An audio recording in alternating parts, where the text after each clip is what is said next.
Overseas से तो लोग आ रहे हैं, उनको समझ में आ रहा है कि पाकिस्तान में अपॉर्चुनिटी है, लेकिन हमारे नौजवानों का वही अगेन एक शिकवा है कि पाकिस्तान में अपॉर्चुनिटीज़ नहीं है।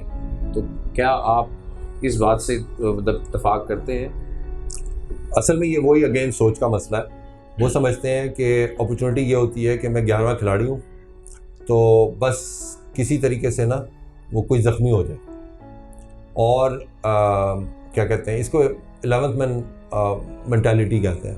वो ज़ख्मी होगा, मैं अंदर डटूँगा और मुझे उस वक्त कॉल किया जाएगा जब टीम को बड़ी ज़रूरत होगी, तो मैं पहली बॉल पे छक्का मारूंगा, तो उसके बाद एक चौका मारूंगा, फिर एक छक्का मारूंगा, फिर एक और छक्का मारूंगा और टीम जीत जाएगी। और ये असल में अपॉर्चुनिटी थी। अब मैं लाइफ के लिए सेट हूँ, अगले 25 साल जो है ना मैं टीम के लिए खेलूँगा।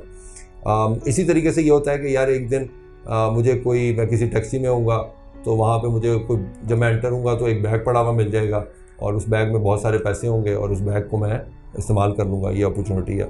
या फिर मैं कोई इंटरव्यू देने गया, बल्कि मैं गया भी नहीं, मेरे फ़ोन नंबर किसी के पास था, तो मुझे HP से या टेलीनॉर से या जैज़ से मुझे एक फ़ोन कॉल आया, भाई आप तो बहुत पहुँचे हुए इंसान हैं, हमने आपको हायर करना है, तो आप क्या लेंगे हमसे। तो ये हम इसको अपॉर्चुनिटी कंसिडर करते हैं। अपॉर्चुनिटी कोई ऐसी चीज़ का नाम नहीं है कि वो आसमान से गिरेगा, एक डब्बा होगा ब्यूटीफुली रैप्ड होगा, उसको आप खोलेंगे, उसके अंदर अपॉर्चुनिटी लिखा होगा और आप उसको पिक करेंगे और कर लेंगे। अपॉर्चुनिटी एक प्रॉब्लम का नाम है और पाकिस्तान में तो प्रॉब्लम बिखरी पड़ी है। हम कई लोग इसको मसाइलिस्तान कहते हैं कि हर जगह जो भी पत्थर उठाएं उसके नीचे एक प्रॉब्लम है।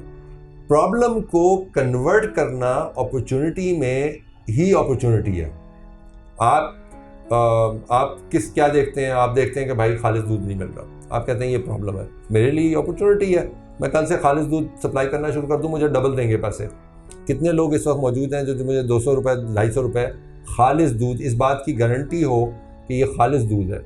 अब गारंटी आप कैसे देंगे भाई? थनों से जब आप निकाल रहे हो ना दूध, उसकी वीडियो बना लो, उसको टाइम स्टैम्प कर दो कि ये वीडियो इस वक्त बनी है, उसको टाइम स्टैम्प किया आपने, थनों से पूरे प्रोसेस को कर लो, ये 2 घंटे की वीडियो बनेगी और ये इंसान को ले जाके दे दो कि भाई ये देखो ये पूरे प्रोसेस की 2 घंटे की वीडियो है, थनों से निकल के आपके पास सीधा पहुंचा है ये दूध। वो उस दूध के, उस वीडियो के, वो आपको 200 रुपये किलो 250 रुपये किलो आपको पे करेगा। That's opportunity. टमाटर 500 रुपये किलो बिकते हैं, 400 रुपये किलो बिकते हैं। दैट्स अपॉर्चुनिटी फॉर मी कि मैं किस तरीके से उसको बिजनेस में कन्वर्ट कर सकता हूँ। लोग सोचते हैं टमाटर ना खाएं, दही डाल लें। वो ये सोचते हैं कि यार गवर्नमेंट जो है वो स्टॉकिंग बंद कर दे, करवा दे।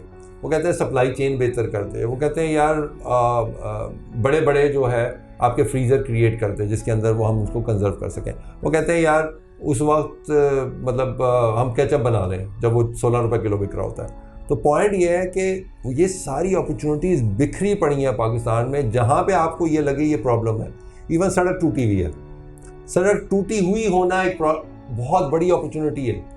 आप उस पर काम करें प्राइवेट सेक्टर के अंदर। मैं बल्कि सोच रहा था कि बहुत सी ये जो सड़कें टूटी हुई हैं गवर्नमेंट को प्राइवेट सेक्टर को दे देनी चाहिए। भाई इसको सारे को करो, अगले 15 साल की आपकी लीज़ है, आपने इसको मैनेज करना है, यहाँ पर टोल लगाओ, मैं पे करने के लिए तैयार हूँ।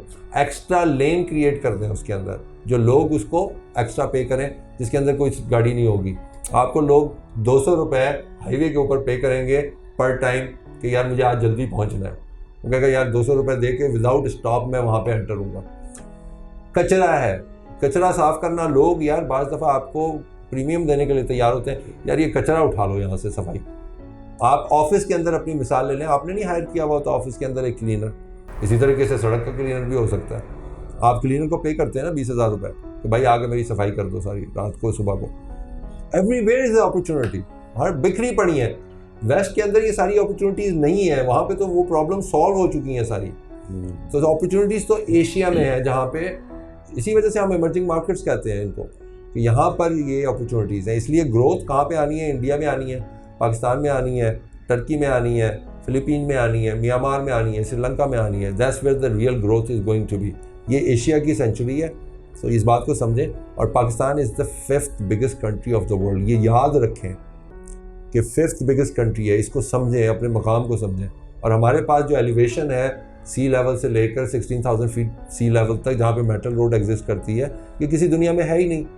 तो आपको जब आप कोई फॉर्मेट बनाना चाहते हैं किसी भी चीज़ का, तो आपको वो वेरिएशन मिलती है कि आपको सर्दियों में कुछ बाज़ दफ़ा जो आपके होते हैं जो कुछ विंटर बेस्ड प्रोडक्ट होती हैं, कुछ समर बेस्ड प्रोडक्ट होती हैं। आप टूरिज़्म सेक्टर के अंदर आ जाएं, आप किसी भी मुल्क में जाएंगे वहाँ पे 6 महीने 8 महीने मैक्सिमम आपकी एक एक्टिविटी चलेगी। जैसे मिसाल के तौर पर आपके वाटर स्पोर्ट्स हैं, यहाँ पे आप वाटर स्पोर्ट्स कराची में करें, गर्मियों में यहाँ पे करें, आपका सारा साल वाटर स्पोर्ट्स चलेगी।